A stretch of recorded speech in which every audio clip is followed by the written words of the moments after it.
Bonjour frères et sœurs, bonjour, voilà une autre journée que l'Éternel a faite. Nous allons nous y réjouir et avoir de la joie. Euh, Comme toujours, c'est un plaisir pour moi de venir parmi vous, de venir partager et échanger, pouvoir parler de Dieu et de son système et de tout ce qu'il représente. Euh, J'espère que tout va bien avec vous, j'espère que vous êtes en bonne santé. Euh, Quant à moi, oui, je vais bien et on continue. Ça fait plus d'une semaine, je crois, que je n'ai pas fait de vidéo. J'avais tellement de choses à dire pourtant et nous allons en parler. Je voudrais continuer sur le thème de l'influence. Ça a été comme une boîte. Vous connaissez le Saint-Esprit quand il commence à vous donner une révélation, une autre, et la façon dont il agence les idées, c'est vraiment formidable. C'est formidable et je lui rends toute gloire. Je voudrais donc continuer sur l'influence parce que ce facteur ou cette chose qu'on appelle influence est très... On est tellement habitué à ça qu'on ne fait plus attention. On ne fait plus attention, on ne pose pas de questions, ou on va avec le flot de la vie sans trop stopper et analyser et poser des questions. Donc l'influence, je voudrais continuer avec, on a parlé de l'influence dans le monde au travers de la musique. Je vous ai parlé des musiciens qui sont des serviteurs ou des évangélistes pour Satan et pourtant dans leur musique, les musiciens ont permis à ce qu'un esprit vienne entrer en eux et c'est le message de l'esprit que nous entendons dans la musique. Et donc, ils sont un modèle pour cet esprit-là. De la même façon dont nous, les enfants de Dieu, sommes le temple de Dieu, le Saint-Esprit, nous donnons à Dieu le Saint-Esprit pour pouvoir faire le travail du ministère. Eux, ces musiciens ou ces acteurs, acceptent d'être un temple, un conduit, dans lequel, donc, ils sont une enveloppe que nous avons tous une enveloppe extérieure, mais à l'intérieur, l'esprit qui est en eux, ils permettent à l'esprit de se pousser, d'entrer. Donc, vous voyez comme les fenêtres coulissantes, vous ouvrez, vous fermez, une entre dans l'autre. C'est comme ça qu'ils font. C'est comme ça qu'ils font. Alors, quand ils commencent à chanter, que vous dites, levez les mains comme ça, faites ces signes que nous voyons tous. Il y a beaucoup de vidéos qui exposent les chanteurs avec les gestes des mains qu'ils font. Tout cela nous ramène à un message et c'est l'esprit qui est en eux qui est celui qui parle. Donc c'est un vieil esprit, un ancien. C'est pas quelque chose qui a commencé aujourd'hui. Au contraire, c'est des choses très vieilles et qui nous ramènent même à Genèse 3. Le plus grand vous êtes, le plus célèbre vous êtes, le plus vieux l'esprit qui est en vous est, parce qu'il demande la gloire. Alors, cette gloire-là, qui aurait dû être consacrée à Dieu, mais pourtant qui est donnée à cet esprit-là. Donc ça, c'est une forme d'influence. Et la le deuxième point, c'est que pour ceux qui sont acteurs, vous les entendez parler de channel, qui sont un tunnel, une chaîne, un conduit par lequel un esprit peut entrer et pouvoir faire ce qu'il veut. Alors, il y a de ces acteurs qu'on appelle method actors ici à Hollywood. Ce sont des acteurs qui se transforment, qui deviennent comme un caméléon et qui deviennent vraiment le rôle, le caractère qu'ils voulaient faire. Il y en a même d'autres qui sont morts tellement ils sont entrés dans le caractère, ils n'ont pas pu sortir de là. Et l'esprit les a emportés. Parce que c'est un esprit qui est malin. Tous les esprits ne sont pas pareils. Tous les esprits n'ont pas le même degré ou la même hiérarchie. Alors, ces acteurs-là, ce qu'ils font, ils apprennent, parce que je viens de découvrir que tout acteur est sorcier. Vous pouvez rire si ça vous amuse. Si ce n'est pas pour vous, éteignez la vidéo. Tout acteur est sorcier. Nous devons retourner au théâtre. Retournons à Babylone. Comment est-ce que les choses se passaient dans ce théâtre-là? Le dieu du théâtre, c'est Dionysus, Dionysus en anglais. Il est le dieu avec un petit d. Il est le dieu qui emmène l'ébriété. Il est le dieu qui emmène qui vous donne des sentiments, l'extase. Et il est le dieu le dieu du vin. Il est le dieu du plaisir sexuel, des orgies. Alors, en Grèce, on l'appelait Dionysos, mais il avait plusieurs noms. Il était connu sous plusieurs noms. On l'appelait Bacchus aussi, c'est un autre de ses noms. Et il a un dieu qui était bisexuel ou ambivalent, comme tout le panthéon. Ils font les deux. Ils peuvent devenir homme ou femme, ou aller avec les hommes, avec les femmes, ou même les animaux. Et il y a plusieurs statues de lui. Vous pouvez regarder sur l'internet, vous allez voir plusieurs statues de Bacchus qui s'accouplent avec des boucs, avec des vaches, des choses comme ça, des chèvres. Mais c'est lui le dieu du théâtre. Et alors, pendant la Grèce ancienne, les acteurs tenaient un masque avec un bâton et le tenaient comme ça. C'est l'emblème du Screen SAG, qu'ils appellent Screen Actors Guild, ici en Californie.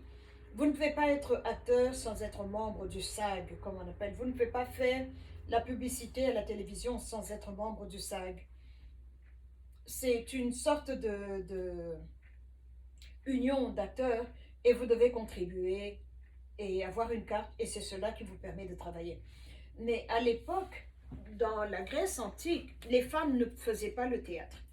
Les rôles féminins étaient joués par les hommes, habillés en femmes, maquillés en femmes, et on tenait ce masque-là.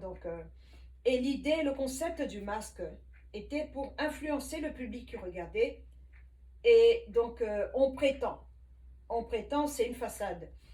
Et alors, vous pouvez aller au Japon voir leur pièce de théâtre qu'ils appellent kabuki. Ils ont des masques aussi.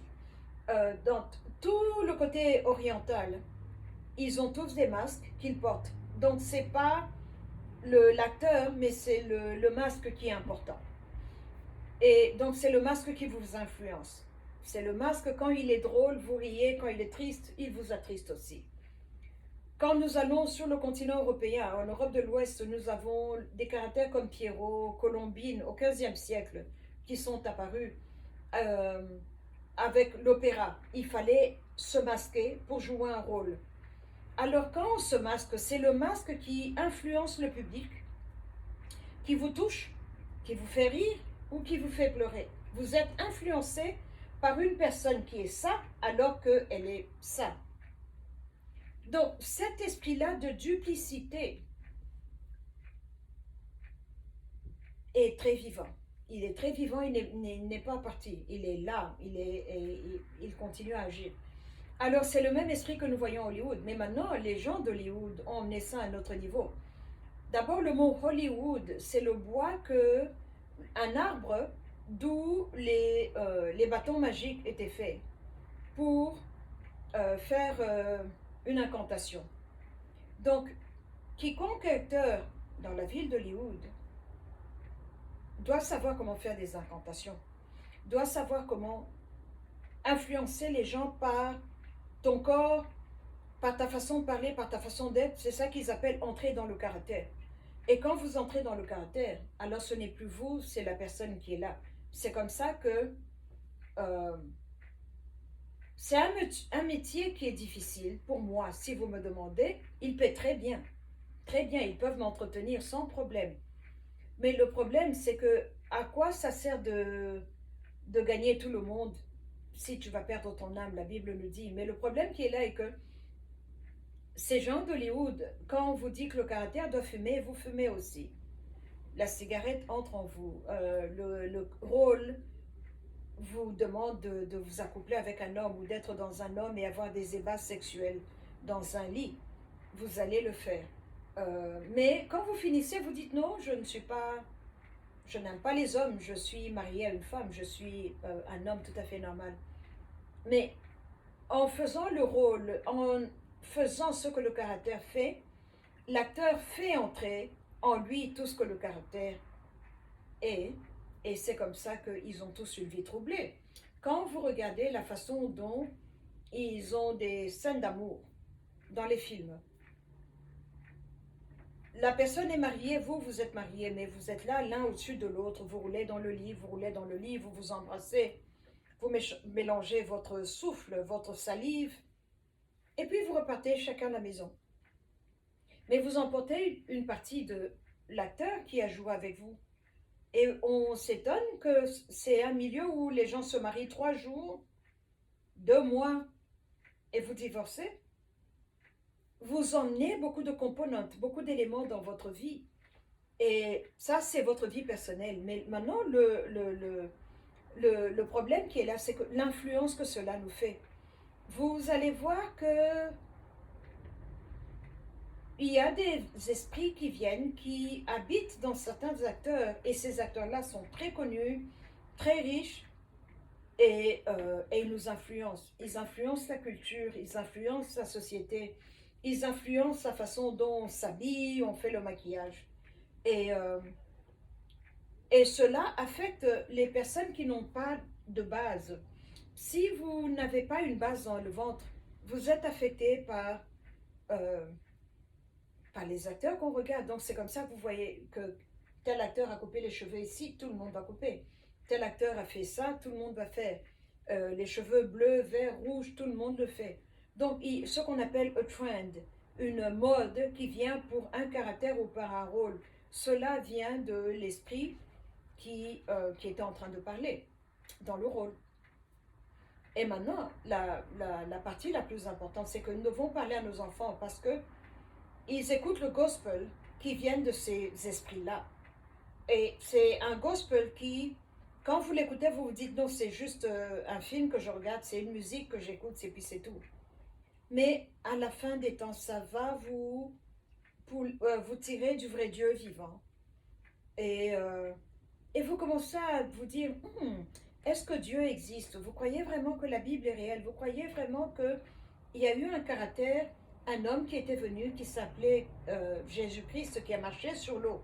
Est-ce que c'est possible de marcher sur l'eau? Et vous commencez à douter. Et en doutant, c'est une autre voix que vous avez écoutée, une autre évangile que vous avez écouté qui vous empêche d'écouter la vraie évangile. Et donc, vous avez été influencé. Donc, vous avez été affecté. Alors maintenant, le dernier point de l'influence est que j'ai découvert que tous ceux qui tiennent les maisons de disques, les maisons de production de films, ceux qui tiennent l'industrie de l'entertainment, comme on appelle, sont tous d'un même groupe. Je parle d'un même groupe ethnique. Alors,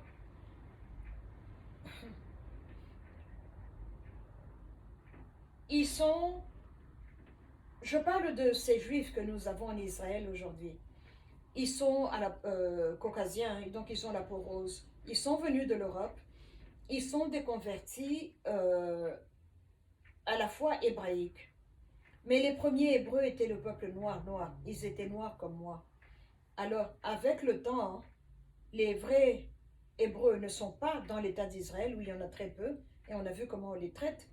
Mais ceux qui sont là sont maintenant des Européens blonds aux yeux bleus, et ils tiennent l'industrie de la musique. Alors, c'est un paradoxe. Il y a deux côtés. La promesse que Dieu dit à Abraham, je bénirai ceux qui te béniront. Quand vous prenez cette parole-là, vous venez ici aux États-Unis, vous commencez à regarder. Tous les organismes de droits humains qui aident les Noirs ont été créés par les Hébreux, par ces Juifs à la peau caucasienne. Beaucoup d'écoles d'universités historiquement noires et des collèges, universités et collèges, qui admettaient pendant la période de Jim Crow où on empêchait aux Noirs d'avoir accès à des études universitaires et des hautes études.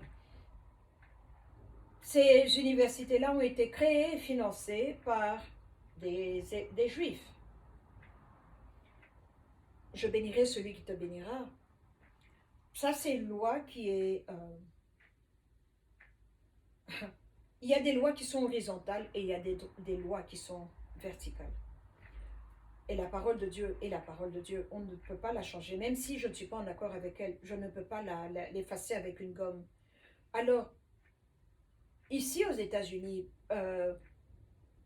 toutes ces années où on interdisait aux Noirs d'aller se produire dans les beaux cabarets et tout ça, des Juifs venaient les approcher et être leurs managers pour parler aux propriétaires de bars, aux propriétaires de cabarets et permettre aux Noirs de se produire là.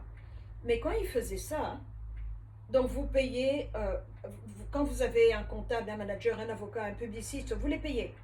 Ils étaient payés. Mais le principe est là. C'est cet esprit d'influence, cet esprit d'usurpateur qui se met au-dessus de vous. C'est de ça que je parle. Alors maintenant, aujourd'hui, quand vous voyez les maisons de films et les maisons de disques qui sont toutes ici en Californie, Burbank est là, le quartier où il y a tous les studios de films, tous sont des propriétés de juifs. Alors la qualité du travail qu'ils produisent nous montre des hommes noirs. Ça a commencé dans les années 70 avec ce qu'on appelait Black Exploitation Movies. Des hommes noirs qui sont tous des proxénètes, des vendeurs de drogue, tous très portés sur le sexe, qui tapent leurs femmes, qui négligent leurs enfants, un papa qui n'est pas là, un papa qui n'est pas investi dans la vie de ses enfants. C'est l'image qu'on nous a bombardée, et on nous a influencés. Et l'être humain qui n'a pas le Saint-Esprit dans le ventre, l'être humain qui n'a pas cette relation avec le Saint-Esprit, va accepter et absorber tout ce on nous montre. Alors, avec ça, tout ce qui marche aux États-Unis va marcher dans le monde. Et c'est comme ça qu'on nous a mis dans la tête un programme, on nous a influencé que les hommes noirs, on ne peut pas compter sur eux, les hommes noirs ne sont pas bien, la femme noire est mieux sans l'homme noir. Mais maintenant, quand vous regardez, quand la génération de hip-hop a commencé, on avait ce qu'on appelait un rap de conscience, où on s'encourageait, il faut aller à l'école, il faut respecter ton père, respecter tes parents. Et vers les années 79-80, on a arrêté ça et c'est devenu un autre genre de rap, de hip-hop. Et chaque génération est influencée par la musique qu'elle écoute. Alors, cette musique-là a commencé à montrer des artistes tatoués, mais alors, il y a des gens, vous vous dites, ils commencent ici seulement le cou, c'est des tatouages. Et même au visage, il a des tatouages. Alors, en voyant la télévision, la société africaine-américaine a commencé à absorber ça. Aujourd'hui, quand vous sortez ici aux États-Unis, si vous trouvez un noir qui n'a pas de tatouage, ben, il faut l'embrasser. Mais maintenant, à force d'exporter les films, nous avons des tatouages partout maintenant dans le monde, mais c'est l'influence d'Hollywood. Mais quand on regarde, ma conclusion est celle-ci, Dieu nous a dit, tu ne te feras pas tu ne te couvras pas la peau, tu ne verseras pas ton sang. Mais quand vous avez autant de tatouages, l'Esprit de Dieu, lui, il part. Vous devenez un modèle pour l'Esprit qui a demandé le tatouage. Celui qui a fait le tatouage, l'artiste qui vous l'a fait, les 3/4 d'entre eux sont ce qu'on appelle chamans. Ils voient, ils sont des seers et ils ont un esprit qui travaille avec eux. C'est un monde très particulier. Le plus vous y entrez, le plus vous apprenez que on peut même reconnaître certains tatouages parce que cet artiste-là, c'est ça son style. De la même façon dont je peux reconnaître un Monet, un Van Gogh ou un Delacroix, vous regardez le tableau, vous vous dites, ça c'est Picasso. Eux aussi peuvent reconnaître l'artiste qui a fait cela parce qu'il est connu. On le reconnaît par ses couleurs ou sa façon de faire. Sa signature artistique est là. Mais maintenant, ce sont ces esprits-là qui nous influencent et on se fait des tatouages, on se fait des piercings. Maintenant, ce qui est à la mode ici, c'est trouver ici, avoir un petit anneau qui pend comme une vache. Euh, mais le vrai Dieu vivant, lui, il regarde. Là où sa parole n'est pas respectée, il part. Là où il n'est pas honoré, il part. Or, nous sommes, nous, le peuple mélanisé, le peuple brun, nous sommes la première création de Dieu. Alors, quand il nous quitte, qui vient prendre sa place? C'est l'ennemi. Quand lui quitte, qui vient nous parler et nous diriger? C'est l'ennemi. Et c'est comme ça que nous sommes influencés par ce que ces directeurs de vidéos, ces musiciens, on leur dit, on peut te produire et te donner un contrat pour telle style, mais pas ça. Alors lui maintenant se met debout, il est payé par ses producteurs qui sont très riches, il est payé, mais il se met debout pour vous montrer une image qui n'était pas la vôtre, mais tellement vous la voyez, tellement vous l'entendez, elle devient votre image. Parce qu'on vous a convaincu que nous, c'est comme ça que nous sommes. Nous, les Noirs, nous devons avoir des tatouages, nous devons être comme ci, comme ça. Et c'est ça le problème. Donc l'influence que nous voyons ici affecte le monde entier. Alors c'est comme ça que vous voyez, partout où nous avons, même sur le continent africain maintenant, il faut avoir des tatouages. Quand vous n'avez pas de tatouage ou de piercing, vous êtes anormal. Mais l'esprit qui entre, c'est le même esprit qui avait commencé à Hollywood et qui est en train de se faire un culte, qui est en train de se faire une église, qui est en train de se faire une armée, un following, de la même façon dont Christ nous demande de prêcher l'évangile et d'aller parler et compel them to come, appelez-les à venir. Voilà le problème. Donc, qui nous influence? Alors, c'est comme ça que nous sommes influencés. Et quand on regarde la société africaine-américaine, il faut avoir, tout le monde a beaucoup d'enfants, avec beaucoup de mamans. Il faut avoir beaucoup d'argent très jeune. Il faut montrer l'argent, jeter l'argent et montrer que... Alors, pour ceux qui ont un travail normal, vous vous sentez bête. Qu'est-ce que je dois faire pour être comme vous? Oh, il faut signer, devenir franc-maçon, rosicrucien. Il faut accepter de te soumettre sexuellement au producteur et on va te donner, on va t'accepter de te donner de l'argent. C'est comme ça que l'image, une société, s'effrite. Vous voyez quand vous avez un biscuit et vous commencez à le casser. C'est ça qui nous arrive. C'est là où nous en sommes. Et maintenant, le gros du travail revient aux parents parce qu'il faut parler à nos garçons, il faut parler à nos enfants. Il faut leur parler. Je suis mère d'un jeune universitaire noir. Il faut parler. Il faut parler aux enfants, leur expliquer que ce que tu vois à la télé, ce n'est pas la réalité. Il y a quelqu'un qui veut que l'homme noir soit vu comme ça. Il y a un esprit qui est là pour déshumaniser, pour diffamer, pour ramener l'homme noir, l'homme africain, africain-américain ou africain sur le continent, parce que ça nous affecte nous tous. Ça nous affecte nous tous. Donc notre influence, nous sommes influencés par ce groupe qui est en haut, qu'on ne voit pas, on ne connaît pas le nom, mais pourtant c'est eux qui décident de l'image qu'ils veulent voir des hommes et des femmes noires.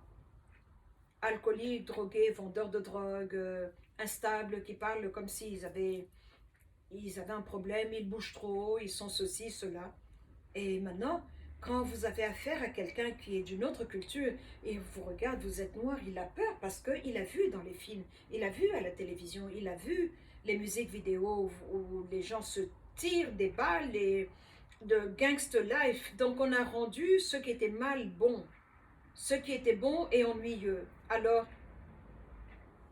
la conclusion est que il y a un esprit qui est venu, usurpateur, qui s'est mis sur la création de Dieu, qui s'est mis sur la population africaine Et parce qu'on était la première, alors elle vous ramène en bas et elle prend votre place. En vous utilisant, en utilisant votre argent, puisque vous achetez les produits que les artistes noirs font, mais quel est le message que les artistes noirs donnent? Quelle est la finalité de tout ça? Voilà ce qui nous influence. Voilà où est-ce que nous en sommes. Et alors avec ça, il n'y a pas de respect pour euh, la génération de nos parents, il n'y a pas de respect, il n'y a pas de dignité humaine. Euh, et, euh, et voilà, voilà ce qui nous influence, voilà ce qui nous affecte. Donc la musique, Hollywood, et on nous pousse à communiquer, à parler avec ces esprits-là. Et c'est là où, voilà ce qui nous affecte. Et c'est vraiment triste. C'est vraiment triste parce que quand on regarde même dans le corps de Christ, nous avons les influences du monde qui entrent dans le corps de Christ et qui nous affectent. Et certaines danses dans l'église, quand vous regardez, vous vous dites non, non, ça ne doit pas être comme ça. C'est deux mondes séparés. Il y a le monde et il y a le royaume. Et les deux ne sont pas ensemble. Les deux ne sont pas ensemble. Voilà pour la troisième partie de l'influence qui nous anime, donc la musique et le cinéma. Que Dieu puisse nous donner la force et le discernement de pouvoir choisir avec sagesse. Et merci beaucoup, abonnez-vous s'il vous plaît, partagez les vidéos et merci pour ceux qui regardent et que Dieu puisse nous bénir et nous donner la vision, qu'il puisse nous éclairer pour que nous puissions savoir. Parce qu'il y a quelqu'un qui travaille très fort, des heures supplémentaires, à ramener tout le groupe des Africains américains en bas et pouvoir usurper, surplanter et prendre cette place-là. Que Dieu nous vienne en aide. Merci beaucoup.